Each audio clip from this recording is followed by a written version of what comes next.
ला बूबू doll, एक खौफनाक सच।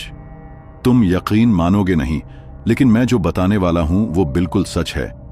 और अगर मैंने तुम्हें ये पहले ही बता दिया होता तो शायद तुम भी मुझे झूठा समझते। रात के इस सन्नाटे में ये बातें सुनते हुए मेरे हाथों में पसीना आ रहा था। अली भाई मेरी आंखों में सीधे देख रहे थे, जैसे वो चाहते हो कि मैं एक भी शब्द हल्के में ना लूं। ये सब शुरू हुआ एक खिलौने से, बस एक गुड़िया। नाम था लबूबू डॉल। उन्होंने धीमे लेकिन भारी स्वर में कहा। मैं हंसने ही वाला था कि उनके चेहरे का रंग देखकर मेरी हंसी गले में ही रुक गई। गुड़िया से क्राइम? ये कैसा मजाक है भाई? मैंने धीरे से कहा। मजाक नहीं है, सुन, और बीच में टोकना मत। अली भाई की दुकान थी पुराने खिलौनों की। वो जो लोग बेच देते हैं या फेंक देते हैं, उन्हें वो साफ करके मरम्मत करके फिर बेचते थे। एक दिन उनके पास एक अजीब सी औरत आई।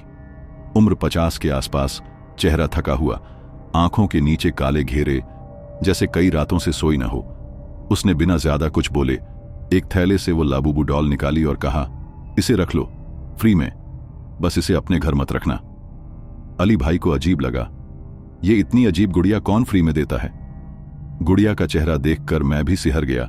छोटी सी लेकिन अजीब तरीके से मुस्कुराती हुई, जैसे उसका मुंह कानों तक फटा हो, और आंखें, बस वो आंखें इंसानों जैसी थीं, बिल्कुल असली। मैंने मजाक में ले ली, दुकान में रख दी। लेकिन उसी रात दुकान में चोरी हो गई।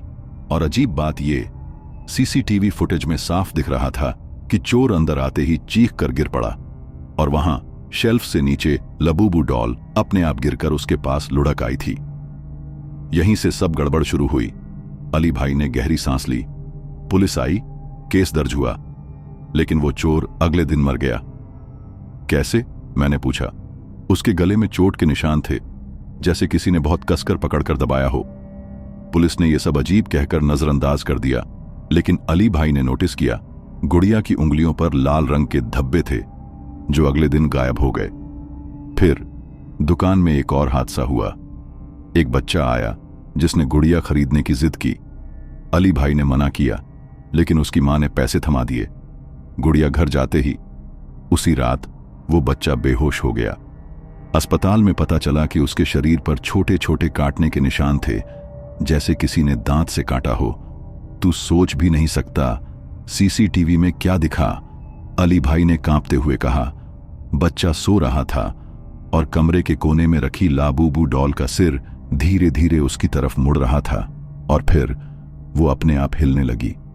उसके बाद हर किसी के साथ जो भी उस गुड़िया को घर ले गया, कोई ना कोई वारदात हुई। कभी किसी का एक्सीडेंट, कभी किसी की रहस्यमय मौत, और हर बार गुड़िया उसी जगह से गायब होकर दुकान में लौट आती थी। हां, अपने आप, जैसे किसी अदृश्य हाथ ने उसे वहां रख दिया हो। अली भाई बोले।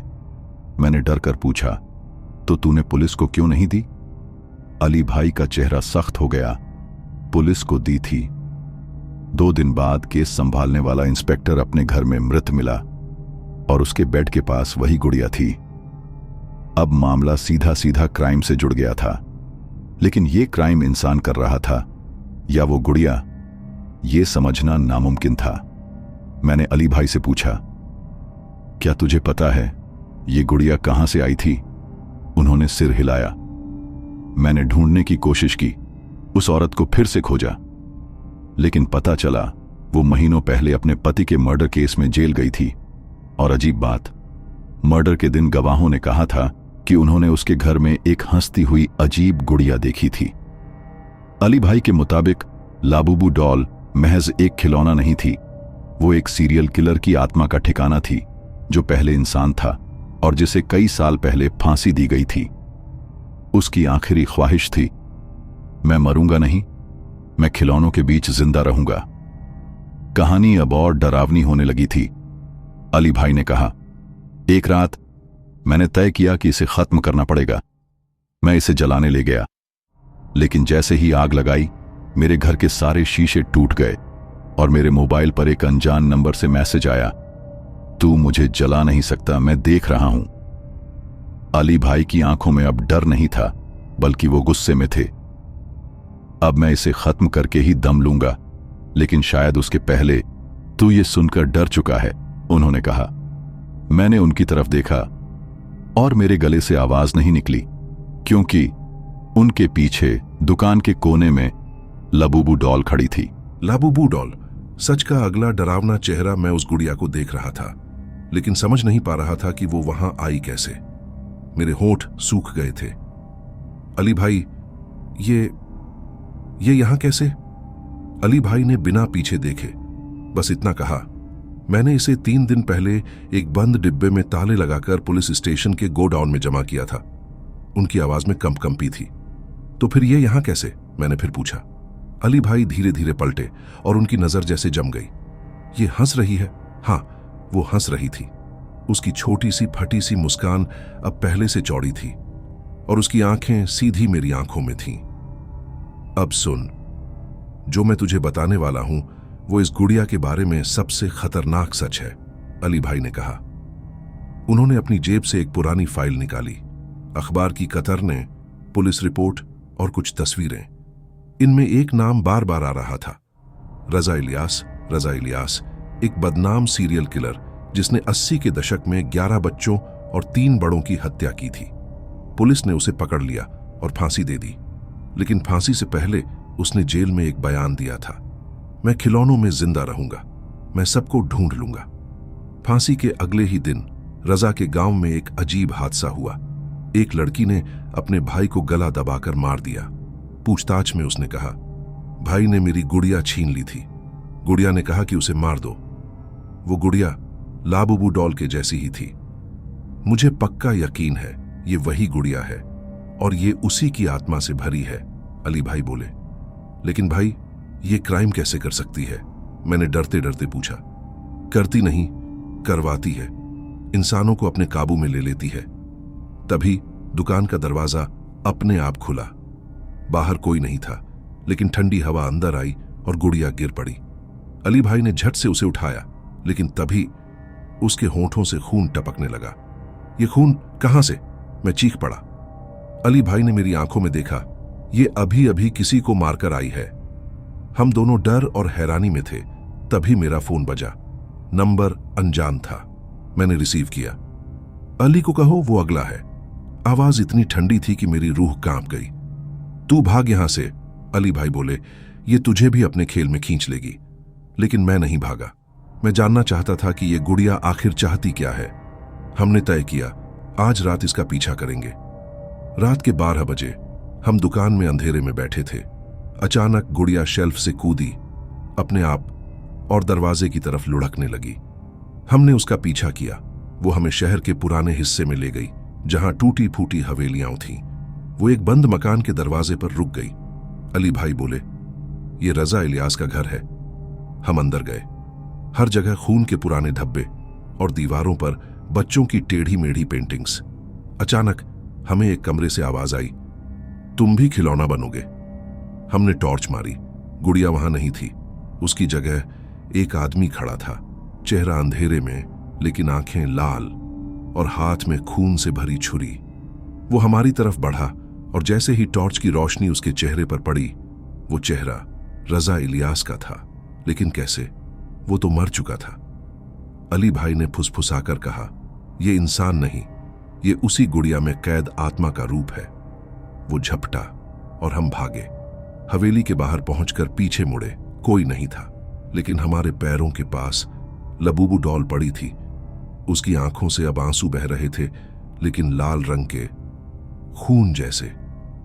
अली भाई ने कहा, अब ये हमें नहीं छोड़ेगी और मैं कसम खाता हूं, उसी रात से मैं हर जगह ये गुड़िया देख रहा हूं, कभी अपने कमरे के कोने में, कभी गली के साए में, और कल रात ये मेरे बिस्तर के पास खड़ी थी।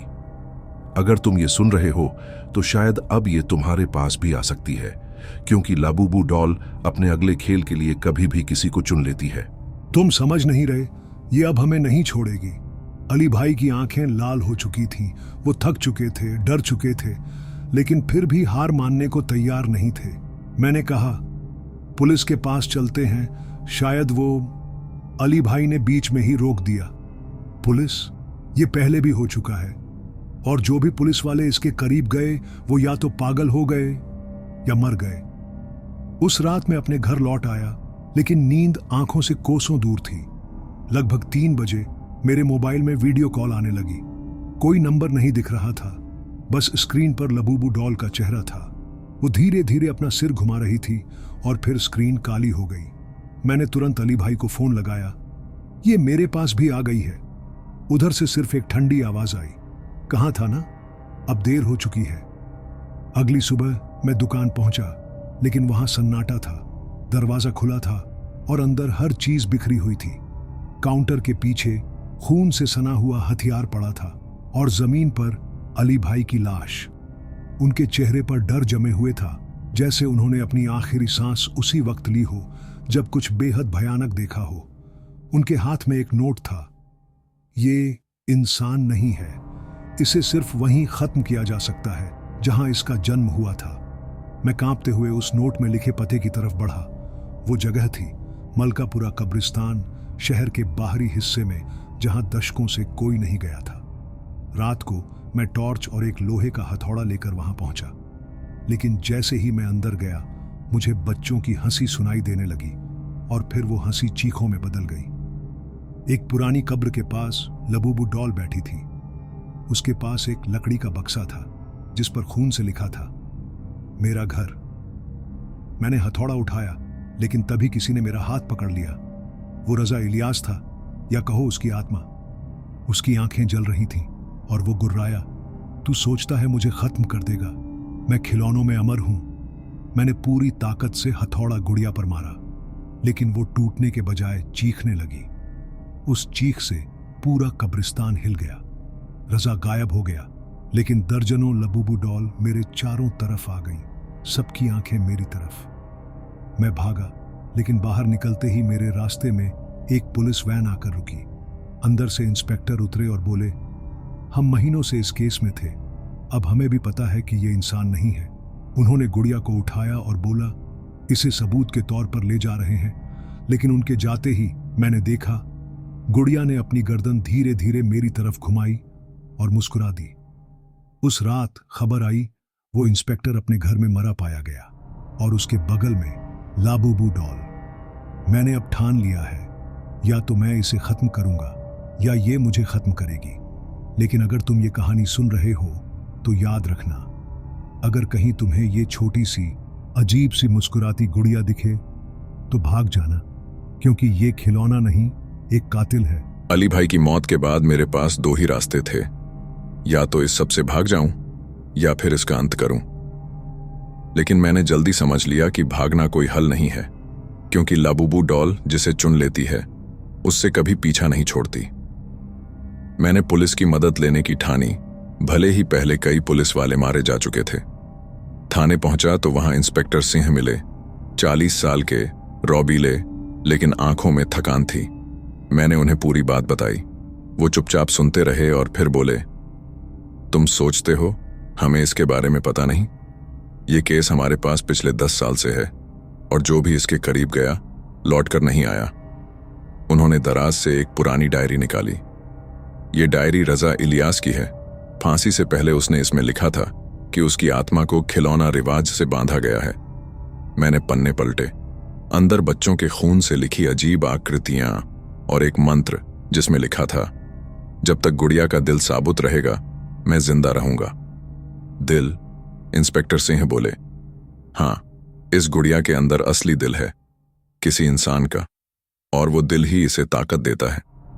उस रात हम दोनों मलकापुरा कब्रिस्तान गए, लेकिन इस बार हथियारों के साथ। मेरे पास लोहे का हथौड़ा और आग से भरा डिब्बा, और सिंह के पास पवित्र जल्व बंदूक। जैसे ही हम अंदर गए, ठंडी हवा में बच्चों की हंसी गूंजने लगी, और फिर कब्रों के बीच से दर्जनों लबूबू डॉल निकल आईं। उनकी आंखें चमक रही थीं और सब एक साथ बोले, तुम भी खिलौना बनोगे। हमने लड़ाई शुरू कर दी। सिंह एक एक गुड़िया पर गोली चला रहे थे, लेकिन हर गुड़िया गोली लगने के बाद भी खड़ी हो जाती थी। तभी मैंने देखा, एक पुरानी टूटी कब्र के पास सबसे पुरानी लबूबू डॉल बैठी थी और उसके सीने में से धड़कन की आवाज आ रही थी। मैं भागकर उसके पास पहुंचा और हथौड़ा उठाया, लेकिन तभी रजा इलियास का भूत मेरे सामने आ गया। वो गुर्राया, दिल तोड़ोगे तो तुम भी मेरे साथ मरोगे। उसके चेहरे में ऐसा डरावना क्रोध था कि मेरे हाथ कांपने लगे, लेकिन पीछे से सिंह चिल्लाए, मारो वरना सब खत्म हो जाएगा। मैंने पूरी ताकत से हथौड़ा गुड़िया के सीने पर मारा। एक भयानक चीख पूरे कब्रिस्तान में गूंजी और सभी गुड़िया जमीन पर गिरकर टूट गईं। रजा का भूत जलने लगा और राख में बदल गया। हमने सोचा सब खत्म हो गया है, लेकिन जैसे ही मैं बाहर निकलने लगा, मेरे पैरों से कुछ टकराया। नीचे देखा, एक नई लबूबू डॉल, बिल्कुल साफ सुथरी, जैसे अभी अभी बनाई गई हो। उसने धीरे से सिर घुमाया और मुस्कुरा दी। सिंह ने डर कर कहा, शायद दिल टूट गया, लेकिन आत्मा नहीं मरी। और उस पल मुझे समझ आ गया, ये खेल कभी खत्म नहीं होगा। आज कई हफ्ते हो गए हैं, लेकिन मैं रोज अपने आसपास ये गुड़िया देखता हूं, कभी भीड़ में, कभी खिड़की के बाहर, कभी सपनों में। और मैं जानता हूं एक दिन ये फिर मेरे दरवाजे पर खड़ी होगी। अगर तुम्हें भी कहीं ये छोटी सी अजीब सी मुस्कुराती गुड़िया दिखे तो भागना मत भूलना, क्योंकि अगला नाम शायद तुम्हारा हो।